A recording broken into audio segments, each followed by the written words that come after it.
What's going on, everyone? Welcome back to another Too Good for Theaters video here. Big day. This video I'm going to be breaking down the Sixers opening moves of the first day of NBA free agency. So let's get right into it.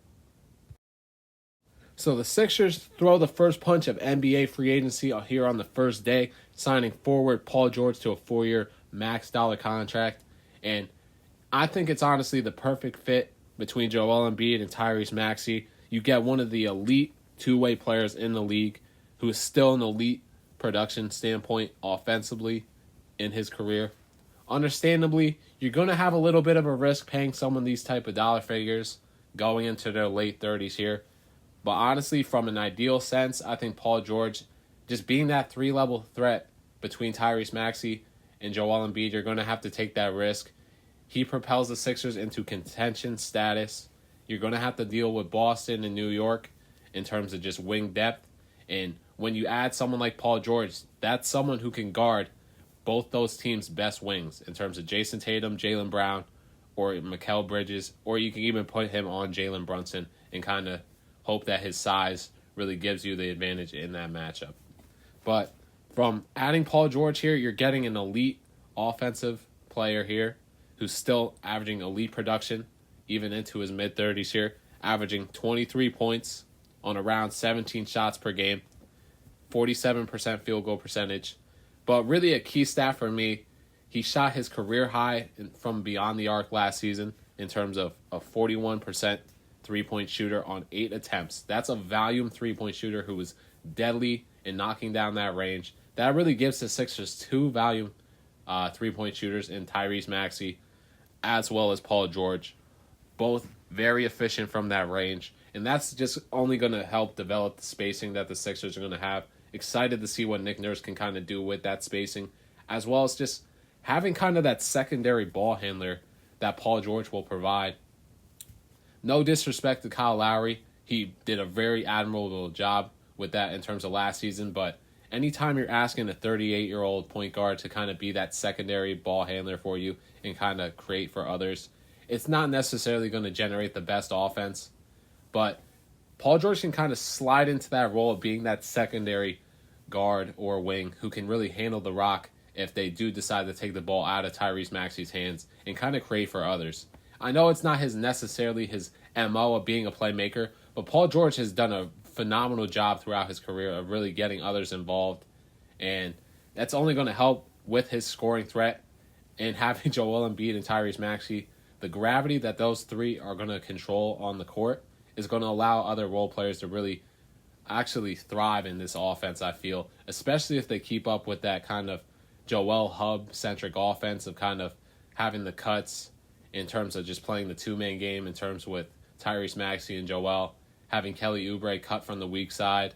They made a lot of plays last season in terms of just adding from Joel's post-facilitation and really making him the center point of the offense from not only a scoring standpoint, but from a facilitator standpoint. And now that you add Paul George, you're adding another elite shooter to that mix and just an elite offensive overall player. And I'm excited to see kind of how they develop the two-man game with Joel and Paul George. Obviously, Tyrese Maxey and Joel Embiid have an incredible two-man game. We saw that last season. But adding another player who can really help Joel even create more space for himself and all the gravity. But I don't think Paul George has ever played with a big like Joel Embiid.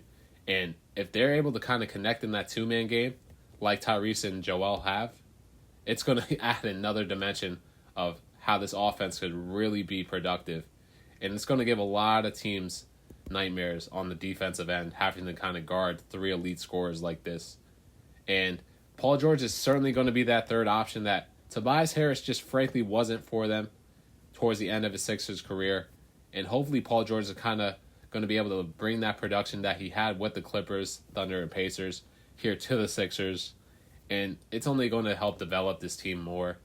And I'm really excited just to see how Nick Nurse kind of integrates Paul George into this Sixers offense and defense.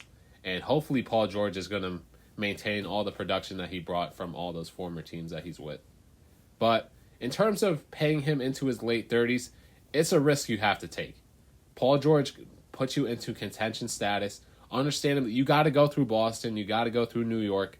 And I think Philadelphia, frankly has really cemented themselves as the third team, if not second team in front of New York with this signing. It's debatable. I'm going to give the doubt to fucking New York, though, because they beat us last season. But, I mean, between Philly and New York, they're really interchangeable at 2 and 3, especially with Paul George on this roster now. But he puts you in contention status, and that's exactly what you're going to have to deal with. Even if his numbers tail off towards the later half of this contract, it's hopefully it's going to be worth the reward, and hopefully you're going to make some deep playoff runs here with PG added to the core. But it's just simply a risk you have to take. And I'm excited to see what the Sixers are able to do with the signing of Paul George here. Sixers also make another familiar signing here and bringing back forward Kelly Oubre, re-signing him on a 2-year, $16.3 million contract with a player option for that second season. But once again, I think this is just another productive signing here from the Sixers. Obviously, last season, you know what you're going to get from Kelly. A very versatile player who really affects the games in multiple ways in terms of his slashing ability, his defense, and frankly, his inconsistent three-point shooting. That can either benefit you or kind of be the death of you. But we really saw last season that Kelly Oubre did a real nice job of kind of filling into that role of being, I would say, an above-average role player for the Sixers. But kind of just taking that back seat in terms of offensively and really just honing in on what he does well in terms of attacking the basket, making timely cuts. And I feel like Nick Nurse really had a real nice job in terms of Kelly developing in that area. And I know Kelly really kind of emphasized it this offseason that he really enjoyed playing for Nick Nurse. He really enjoyed playing in Philadelphia. And I'm very excited to have him back just because if he's able to kind of recreate what he did last season for us, I mean, this is still another steal of a contract in terms of getting Kelly Oubre on this deal. Obviously not to the effect of last season in terms of value, but I mean, Kelly Oubre is still a very productive player in this league, and he had, frankly, one of his better seasons last season. Maybe not from a statistical standpoint, but in terms of how he impacted winning, just kind of picking up defensively the majority of the time, guarding the opposing team's best offensive player. We saw that a lot in the postseason with him guarding Jalen Brunson a lot. Him and Nico Batum really kind of switched off on that, but he did a real nice job defensively of kind of picking up those tougher matchups, and I think he performed rather admirably. I thought he was one of the better perimeter defenders last season in the league, and from an offensive standpoint, really kind of just developing from a team standpoint. Kind of more so, he does bring some shot creation ability, but that's not necessarily what you want from Kelly Oubre. You more so want him as kind of an off-ball threat in terms of slashing, cutting, and from three-point range. He does have to become more consistent, but he's a streaky three-point shooter, which is a lot of this league, and when he's hitting, he becomes that much more dynamic of a scorer.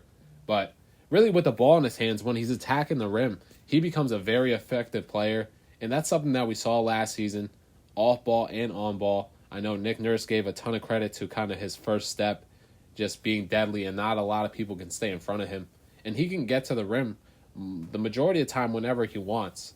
And that's just adding another dynamic offensive effect for this offense. And when you have Paul George now, Tyrese Maxey, and Joel Embiid, Kelly Oubre is going to be set up for success because so much gravity is going to be taken into account in guarding those three players that off ball, he's going to be able to kind of take dribble handoffs and really attack the rim. He's going to be making timely cuts like we saw last season a lot of time. He was very effective cutting-wise. Joel and Tyrese found him very consistently, as well as just being a transitional threat. Kelly's one of those guys who can get out there and run. And with being an elite finisher around the rim, obviously he makes some explosive slams last season, and he's very aggressive in terms of attacking the basket. He's going to get to the line. But just adding Kelly Oubre back into the mix here, he has familiarity with Nick Nurse's culture as well as playing alongside Tyrese Maxey and Joel Embiid.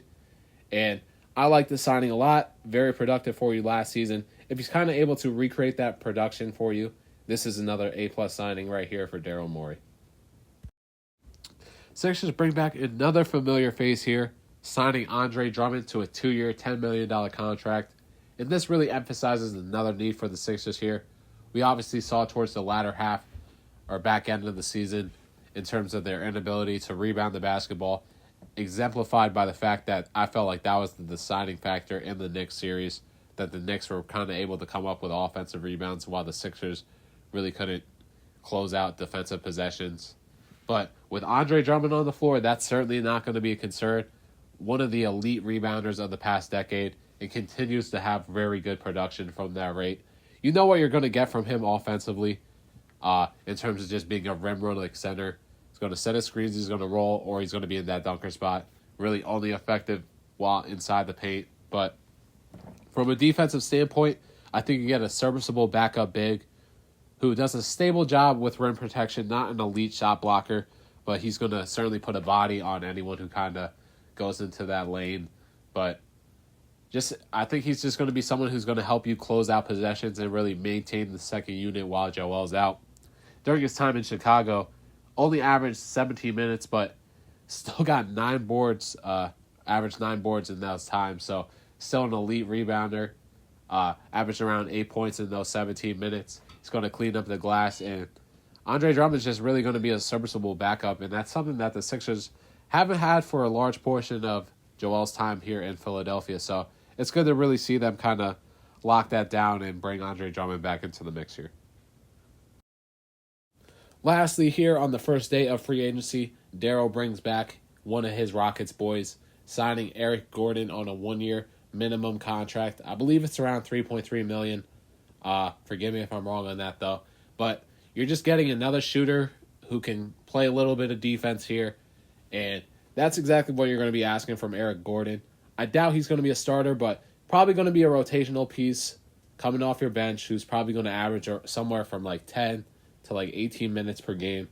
And he's still a very productive offensive player for you. Last season, in 28 minutes with the Suns, averaged around 11 points on 9 shot attempts per game. But specifically, shot around 38% from 3 on 6 3-pointer attempts last season. So you're really asking him, kind of just banking on him to be that 3-point shot creator that he has been throughout his career. Only going to add to the spacing. He can play some serviceable defense, not a lockdown defender by any means, but will play some serviceable defense. And he's really just going to be asked to be that shooting threat for you, for the Sixers, kind of like that Niang role of previous seasons as well. Probably that Rocco role. Maybe not as a defender, but just kind of being that guy who's only going to be catching and shooting. But, I mean, this is a solid signing, especially for the league minimum here. Hopefully Eric Gordon can kind of continue that production that he has really exemplified throughout his entire career and be a steady shooter here for the Sixers, just giving them another offensive threat in terms of spacing. It's only going to help out the Stars more if Eric Gordon is hitting his shots. And Daryl Morey, I would say, really did a real nice job on day one of free agency here. It's a very good sign for the Sixers, and hopefully they can continue this pace leading into the second and upcoming days of free agency. All right, everyone, those are our recaps on the Sixers' first day of free agency. Let Daryl cook, as they say. But if you have any thoughts, let me know in the comments below. I'm going to be uploading more and more Sixers vid here as free agency continues. And once again, thank you so much again for watching. Much appreciated.